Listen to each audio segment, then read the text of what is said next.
22వ తారీఖు ఆగస్ట్ 22వ తారీఖు మా మెగాస్టార్ గారు పుడితే ఈ నవంబర్ 22వ తారీఖు ఎంతో మంది స్టార్స్ పుట్టాలని నేను కోరుకుంటున్నాను. ఈ సినిమా నుంచి చాలా పెద్ద పొజిషన్ లో ఉండి ఎన్నో సినిమాలు చేయాలి.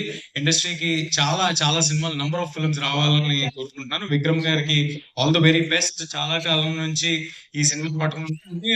ఇందులో నుంచి అందరూ చెప్తున్నారు గోపి గారి దగ్గర సినిమా టైం పట్టింది, లేకపోతే ఈ సినిమా 3 ఏళ్ళు చేసాం 4 ఏళ్ళు చేసామని. నా ఎక్స్పీరియన్స్ నుంచి I would like to tell you, మేము కూడా అన్ని సినిమాలు over the journey it took a lot of time. ప్రతి సినిమా కూడా నాకు అర్థమైంది ఏంటంటే ఈ స్ట్రగుల్ ఫేజ్ ఉంది కదా bro, this is where we are made ఏమో అని నా ఫీలింగ్.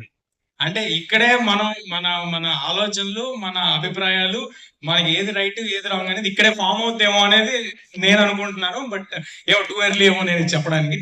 ఆ ఈ సినిమా నవంబర్ 22వ తారీఖు థియేటర్ లో వస్తుంది. రోటీ కపడా రొమాన్స్ ఫ్యామిలీ అంతా చూడదగ్గ సినిమాలే. గోపి గారు ఎప్పుడు తీస్తారు. సో తప్పకుండా అందరూ థియేటర్ కి వచ్చి చూడండి. మీకు నచ్చితే ఇంకో 10 మందికి చెప్పండి. దీని ట్రైలర్స్, టీజర్స్ అన్ని యూట్యూబ్ లో ఉన్నాయి. అన్ని తప్పకుండా చూడండి. చిన్న సినిమాలను ఎంకరేజ్ చేయండి.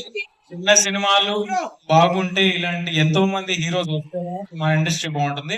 సో వీళ్ళకి కొంత ఉపయోగపడతానని ఫీల్ అయినా కూడా నేను ఫస్ట్ నుండి వద్దాం అనుకుంటాను. ఎప్పుడు ఈ సినిమానే కాదు, ఎనీ స్మాల్ ఫిలిం ఎవరైనా నేను రావడం వల్ల ఏమైనా ఉపయోగపడుతుంది అంటే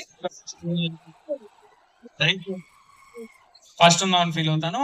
so to all the star cast, Harsh, Supraj, Tarun, Sandeep, Meghalekha, Sonu, Khushbu గారు, అందరికి ఆల్ ద వెరీ బెస్ట్. ఈ సినిమాతో మీ అందరూ చాలా పెద్ద పొజిషన్కి వెళ్ళాలని కోరుకుంటున్నాను. హర్షవర్ధన్ రామేశ్వర్ గారికి చాలా ఫెంటాస్టిక్ మ్యూజిక్ ఇచ్చారు. Congratulations and all the very best.